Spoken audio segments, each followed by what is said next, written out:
Hi, I'm Chas, and you're watching Chas's Crazy Creations.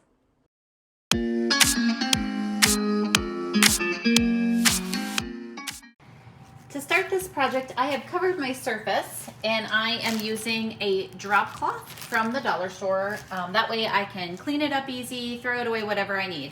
I'm also coating, as you can see, I've been working on some projects. I'm coating my hands with rubber gloves. This will be to protect them from the product we're using. Next, a quick tip will be to add a little bit of wax paper. This will help you move and transport your item that you're working on with ease. So what we're gonna do now is I'm gonna take a wood blank that I got at the dollar store and we are gonna dye it with some Folk Art Ultra dye. So I'm gonna be using Folk Art Ultra dye in the color Infrared, and I'm gonna go ahead and give it a good shake. This is an acrylic formula, so it cleans up really easy with water, which I love. So I'm gonna go ahead and take my paintbrush out and place a little bit of the dye in a jar or a container. Too hard to dip inside and out of that little thing. And then all I do is get it on my paintbrush and start putting it on the raw wood. So as you can see, it's a beautiful color. They have so many colors. Plaid Enterprises who makes this, and I just really love working with it. They also have wood tint that is more of natural wood colors, so you can go with like a walnut. They also have like a really beautiful gray and whitewash, but then the Ultra dye is a very vivid, bright color, and they have several options, and I just really love working with them. So what I'm gonna do now is I'm gonna go ahead and finish this up, and then I will let it dry, and then I will go ahead and do the other side. But one thing I wanna share is when I'm done getting this on here, you have a few options. You can just, let it dry and then give it a second coat to make it darker if you want. You can also leave it the way it is. But the one thing, now that I'm done, that I like to do is to make sure that it's nice and even. So again, the more you put on, you can let it sit and soak in. But I like to grab a paper towel or another cloth, and then I just wipe off any excess. This helps me make sure to get rid of some stroke marks, makes the wood nice and even. So I do like to do that across the whole thing.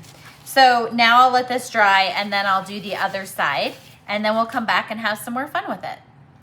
So now that it's dry, I'm gonna place a stencil, a Folk Art stencil onto it.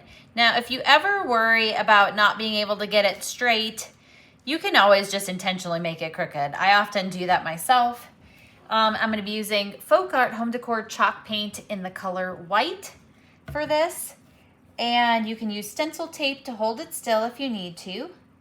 But what I'm gonna do is you load the brush with paint, but then you tap it to get the bulk of it off. This will prevent bleeding underneath the stencil. Then you tap up and down on the stencil. This will also prevent bleeding because if you wipe, you can end up shoving that paint underneath the stencil, and then you end up with some bleeding. Now, you can always add more paint if you want,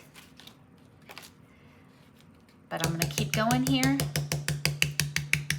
Now, if you tape it, that will also help you if you wanna let it dry and see if you wanna add a second layer to it.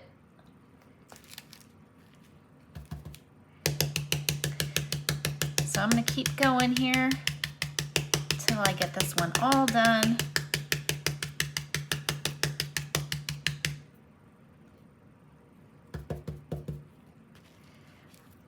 And then I'll show you what it looks like. As you can see, it's not a difficult process.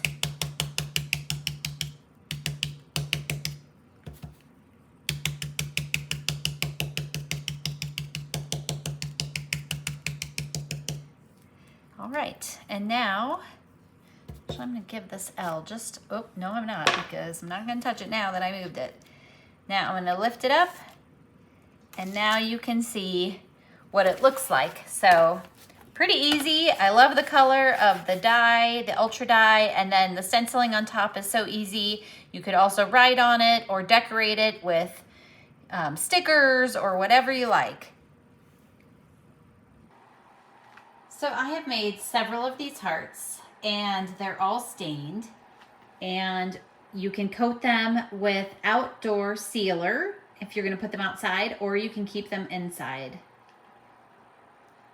In addition to that, you can decorate them with galvanized words, mirror stickers, border stickers, rub-on transfers, and wood accents. There's so many ways you can do this. And in addition to that, you can also write on them with a permanent marker if you like.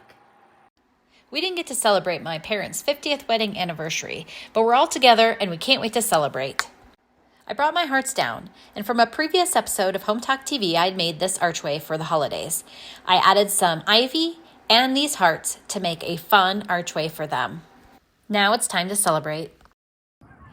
Cheers. Happy 50th anniversary. Happy 50th anniversary. Love you. Love you too. I hope this inspires you to make some fun hearts for your home. I'd love it if you'd subscribe to my YouTube channel and my blog at chascrazycreations.com.